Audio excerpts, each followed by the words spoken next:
Mars media நேயர்களுக்கும் அன்பர்களுக்கும் இந்த நாள் இனிய நாளாக அமைய எல்லாம் வல்ல இறைவனை பிரார்த்திக்கின்றோம்.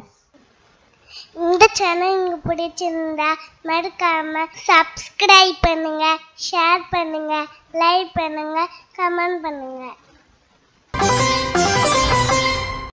எனதொருமை கும்பராசி நேர்களே, இந்த பதிவில் நம்ம என்ன பார்க்க போறோம் அப்படின்னா 2024ஆம் ஆண்டு ஏப்ரல் மாத ராசி பலன். இந்த ஏப்ரல் மாசத்துல உங்களுக்கு எந்தெந்த கிரகங்கள் அற்புதமா வேலை செய்ய போறது, எந்தெந்த கிரகங்கள் மூலமா நீங்க கவனமா இருக்கணும், சந்திராஷ்டம தினங்கள் என்னன்னைக்கு, பரிகாரமா இந்த மாசம் ஏதாவது பண்ணினா ரொம்ப விசேஷமா இருக்குமா அப்படிங்கறத பத்திலாம் நம்ம இப்ப தெளிவா பார்க்க போறோம். முதல்ல இந்த மாத ஆரம்பத்துல பாத்தீங்கன்னா சகாயஸ்தானத்துல 2-11 கூட அதிபதி குரு பகவான் இருக்கார். அதாவது 3ஆம் இடமாகிய சகாயஸ்தானத்துல முயற்சி ஸ்தானத்துல தனவாக்கு குடும்பஸ்தானாதிபதி, அதே சமயம் லாபாதிபதி குரு பகவான் அங்க இருக்கிறதுனால சில நேரங்கள்ல உடன்பிறப்புகளின் மூலம் சில கஷ்டங்கள் பிரச்சனைகள் வந்து நீங்கும். அதே மாதிரி அரசாங்கத்துறையில இருக்கிறவர்களுக்கெல்லாம் எதிர்பார்க்கிற அந்த உயர்வுகள் வரத்துக்கு தாமதமாகலாம். தனவரவு ஓரளவுக்கு நீங்க எந்த அளவுக்கு உழைக்கிறீங்களோ அந்த அளவுக்கு கண்டிப்பா கிடைக்கும். தொழில் வியாபாரத்திலையும் சரி, உத்தியோகத்திலையும் சரி, நீங்க கவனமா இருந்தா ரொம்ப விசேஷம். முக்கியமா எல்லா விஷயத்திலையும் கவனம் எடுத்துக்கணும். இருந்தாலும் குருவோட பார்வைங்கும் போது சூப்பரா இருக்கு. என்னன்னா 5ஆம் பார்வையா உங்களோட கலத்திர ஸ்தானத்தை பார்க்கறதுனால கணவன் மனைவிக்கிடையே எவ்வளவு பிரச்சனை இருந்தாலும் குடும்பத்துல சந்தோஷம் இருந்துட்டே இருக்கும். அதேமாதிரி சுபகாரிய நிகழ்ச்சிகள் நடைபெறுவதற்குண்டான தடை தாமதங்கள் விலகும். நண்பர்கள் ஆதரவாக இருப்பார்கள். அடுத்தபடியாக 7ஆம் பார்வையா உங்களோட பாக்கியஸ்தானத்தை பார்க்கறதுனால குழந்தைகளின் மூலம் நன்மைகள் உண்டாகும். பூர்வீக சொத்துக்கள் உங்க கைக்கு வரத்துக்கு வாய்ப்புகள் இருக்கு. தந்தையார், தந்தை வழி உறவினர்கள் ஆதரவாக இருப்பார்கள். அடுத்தபடியா 9ஆம் பார்வையா 11ஆம் இடத்தை பார்க்கறதுனால சந்தோஷம் இருந்துட்டே இருக்கும். எப்படின்னா வருமானம் வந்தாலே சந்தோஷம் இருக்கும். அப்ப உத்தியோகத்தில் இருக்கிறவாளுக்கெல்லாம் எதிர்பார்க்கிற அந்த உயர்வுகள் ஓரளவுக்கு கிடைக்கும். ஏன்னா நல்லா உழைக்கிறதுனால. ஏன்னா அந்த உங்களோட ராசிநாதன் சனீஸ்வர பகவான் உழைச்சா நல்ல காசு, உழைக்கலைன்னா வேஸ்ட். அடுத்தபடியா இந்த லாபஸ்தானத்துல ஒரு பார்வை விழுது தொழில் வியாபாரத்தில் இருக்கிறவாளுக்கெல்லாம் ஒரு முன்னேற்றத்தை கண்டிப்பா கொடுக்கும். அடுத்தபடியா அஷ்டமஸ்தானத்துல கேது பகவான், 8ஆம் இடத்துல கேது பகவான் இருந்தாலே கொஞ்சம் மனசுல குழப்பம் இருக்கும். உடல் ஆரோக்கியத்திலையும் கொஞ்சம் குழப்பம் இருக்கும். பேசுற வார்த்தையில குழப்பம் இருக்கும். நிதானமான போக்கு இருந்ததுன்னா ரொம்ப சந்தோஷம். கணவன் மனைவிக்கிடையே சிறு சிறு அபிப்பிராய பேதங்கள் இருந்தாலும் குடும்ப ஒற்றுமை அற்புதமாக இருக்கும். திடீரென ஆன்மீக சுற்றுலா பயணங்கள் செல்வீர்கள். அதன் மூலம் மனதில் ஒருவித தெளிவு கிடைக்கும். சில பேருக்கு குலதெய்வ பிரார்த்தனைகளை நிகழ்த்தி மகிழும் வாய்ப்புகளும் கிடைக்கும்.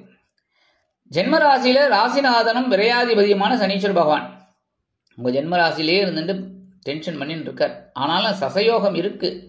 சசயோகம் இருக்குன்னாலும் சில படிப்பினைகளை அவர் கொடுத்துட்டு தான் இருப்பார். இப்படி நடந்துட்டதான் உனக்கு வெற்றி அப்படின்னு அவர் சொல்லிக்கிட்டே இருப்பார்.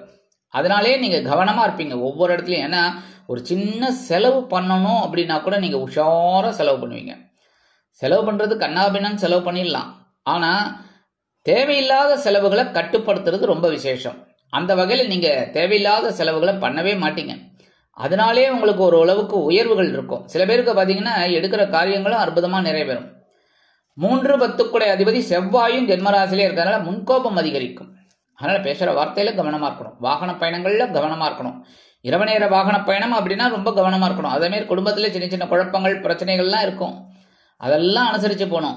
திடீர்னு ஏதாவது ஒரு பிரச்சனை வந்துட்டே தான் இருக்கும். உத்தியோகத்திலையும் இருக்கிறவளுக்கும் சரி, தொழில் வியாபாரத்திலையும். அதெல்லாம் மீட் அவுட் பண்றது தான் ரொம்ப விசேஷம். கவனமா இருந்து பண்ணணும். அதேமாதிரி உடன்பிறப்புகளின் மூலம் சில செலவுகளை நீங்கள் எதிர்பார்க்கலாம். அதேமாதிரி தொழில் வியாபாரத்தை அபிவிருத்தி செய்யும் எண்ணமும் உங்களுக்கு அதிகரிக்கும். சீருடை பணியாளர்களாகிய காவல், இராணுவம், தீயணைப்புத்துறை, மருத்துவத்துறையில் வேலை பார்க்கும் அன்பர்களுக்கு எதிர்பார்க்கும் இடமாற்றம், பதவி மாற்றம், பதவி உயர்வு, சம்பள உயர்வு சற்று காலதாமதத்திற்கு பிறகு நிறைவேறும். 22/4/2024 இருந்து இந்த செவ்வாய் பகவான் தனவாக்கு குடும்பஸ்தானமாகிய 2ஆம் இடத்துக்கு வந்துடுறார். 2ஆம் இடத்துல ஆல்ரெடி ராகு பகவான் ஸ்ட்ராங்கா உட்கார்ந்துட்டு இருக்கார். கரெக்டா? இப்ப செவ்வாயும் சேர்றதுனால உங்களோட எண்ணங்கள்லாம் பிரம்மாண்டமா இருக்கும். வருமானத்தை இப்படி பெருசா பண்ணணும் அப்படின்னு உங்களுக்கு ஒரு எண்ணம் உண்டாகும். தனவாக்கு குடும்பஸ்தானத்துல ராகு பகவான் 5-8 குடைய அதிபதி புத பகவான், கலத்திராதிபதி சூரிய பகவான், 4-9 குடைய அதிபதி சுக்கிர பகவான், இந்த 4 பேரும் உட்கார்ந்துட்டு இருக்காங்க 2ஆம் இடத்துல. 2ஆம் இடம் சும்மா சூப்பரா போயிட்டு இருக்கு. ஏன்னா 4 கிரகங்கள் 22 நாள்ல இருந்து செவ்வாயும் சேர்ந்து விடுறார். ஆக தனவாக்கு ஸ்தானத்துல ராகு இருக்கிறது கொஞ்சம் மத்தியமமான பலன். என்னன்னா தனவரவுல கரெக்டா இருக்கணும். அதேமாரி கொடுத்த வாக்குறுதியிலையும் கரெக்டா இருக்கணும். குடும்ப உறுப்பினர்களின் தேவைகளை பூர்த்தி செய்யறதுல கொஞ்சம் கவனமா இருக்கணும். ஆனா புத பகவான் இருக்கிறது ரொம்ப விசேஷம். தனவரவு தாராளமா வந்து சேரும். குழந்தைகளின் மூலம் சந்தோஷம் இருக்கும். கல்வி பயிலும் மாணவ மாணவிகளுக்கு கல்வியில் அற்புதமான ஒரு அசுர வளர்ச்சி உண்டாகும். அதிக மதிப்பெண்கள் பெறுவதற்குண்டான வாய்ப்புகள் கூடி வரும். உடல் ஆரோக்கியம் ஓரளவிற்கு அனுகூலமாக இருக்கும். அதே சமயம் களத்திராதிபதி சூரிய பகவான் இருக்கிறதுனால கணவன் மனைவிக்கிட்ட சின்ன சின்ன மிஸ் அண்டர்ஸ்டாண்டிங்லாம் வரலாம். அதனால அதெல்லாம் கொஞ்சம் அட்ஜஸ்ட் பண்ணிட்டு போறது குடும்ப ஒற்றுமைக்கு சிறப்பு. அதே சமயம் 4, 9 கூடிய அதிபதி சுக்கிர பகவான் இருக்கிறது ரொம்ப விசேஷம். அதுல பாருங்க 4 கிரகங்கள்ல 2 கிரகங்கள் அப்படி இப்படி இருந்தாலும் 2 கிரகங்கள் சூப்பரா உங்களுக்கு ஒர்க் அவுட் ஆகுது. உறவினர்கள் ஆதரவாக இருப்பார்கள். தந்தையார் ஆதரவா இருப்பார். பூர்வீக சொத்துக்கள் உங்க கைக்கு கிடைக்கும். 14/4/2024 இருந்து இந்த சூரிய பகவான் எங்க வரப்போறாருன்னு பாத்தீங்கன்னா super super super super duper தான். சகாயஸ்தானமாகிய 3ஆம் இடத்துக்கு வந்து உச்சமடைகிறார். உச்சமடைஞ்ச சூரியன் உங்களை உற்றுவாரா? அற்புதமான ஒரு உயரத்துக்கு கொண்டு செல்வார். உத்தியோகத்தில் இருக்கிறவாளுக்கெல்லாம் ஒரு உயர்வை கொடுப்பார். அதேமாரி புதுசா வேலை தேடுற குழந்தைகளுக்கெல்லாம் வேலை வாய்ப்பு அருமையா வந்து சேரும். தொழில் வியாபாரத்தில் இருக்கிறவாளுக்கெல்லாம் எவ்வளவு உழைச்சாலும் கையில ஒட்ட மாட்டேங்கிறதே நினைச்ச இந்த நிலைமெல்லாம் மாறும். தைரியமா ஒரு முடிவெடுப்பீங்க. அதுக்கு உண்டான ஒரு உயர்வுகள் உங்களுக்கு கண்டிப்பா கிடைக்கும். சில பேருக்கு புதுசா தொழில் தொடங்கக்கூடிய ஒரு வாய்ப்புகளும் உண்டாகும். கணவன் மனைவிக்கிடையே இருந்து வந்த கருத்து பேதங்கள்லாம் விலகும். 25/4/2024 இருந்து இந்த சுக்கிர பகவானும் சகாயஸ்தானமாகிய 3ஆம் இடத்துக்கு வந்துடுறார். உடன்பிறப்புகள் வழியில் இருந்து வந்த மனக்கசப்புகள் குறையும். அரசாங்கத்துறையில் வேலை பார்க்கும் அன்பர்களுக்கு எதிர்பார்க்கும் சில காரியங்கள் அற்புதமாக நிறைவேறும். அரசியல்வாதிகளுக்கு முன்னேற்றம் கூடும்.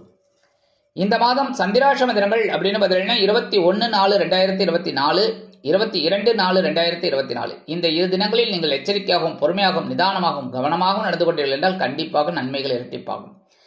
பரிகாரமா எம்பெருமான் விநாயக பெருமானுக்கு அருகம்புல் செலுத்தி ஆராதனை செய்து வாருங்கள்.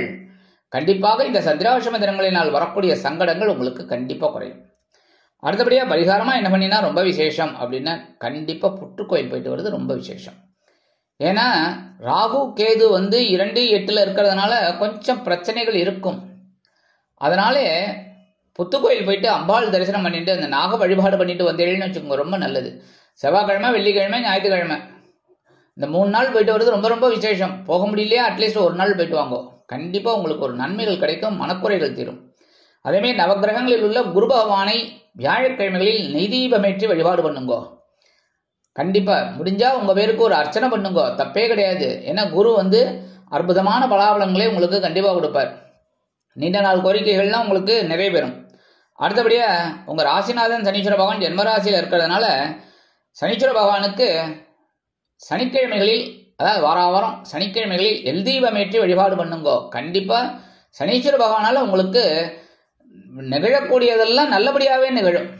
அதாவது உங்களோட மனக்குறைகள் தீரும், உத்தியோகத்தில் ஒரு முன்னேற்றம் கிடைக்கும், எல்லா விதத்திலுமே உங்களுக்கு நல்ல விதமாக நிறைவேறக்கூடிய ஒரு வாய்ப்புகள்லாம் உங்களுக்கு கண்டிப்பா கிடைக்கும். ஆக இந்த சிறு சிறு பரிகாரங்களின் மூலம் 2024ஆம் ஆண்டு ஏப்ரல் மாதம் ஒரு அற்புதமான மாதமாக உங்களுக்கு அமையும் என்று கூறி விடைபெறுகிறேன். நன்றி, வணக்கம். மீண்டும் ஒரு அருமையான பதிவில் நான் உங்களை மனமகிழ்ச்சியோடு சந்திக்கிறேன். வாழ்த்துக்கள். வாழ்க வளமுடன்.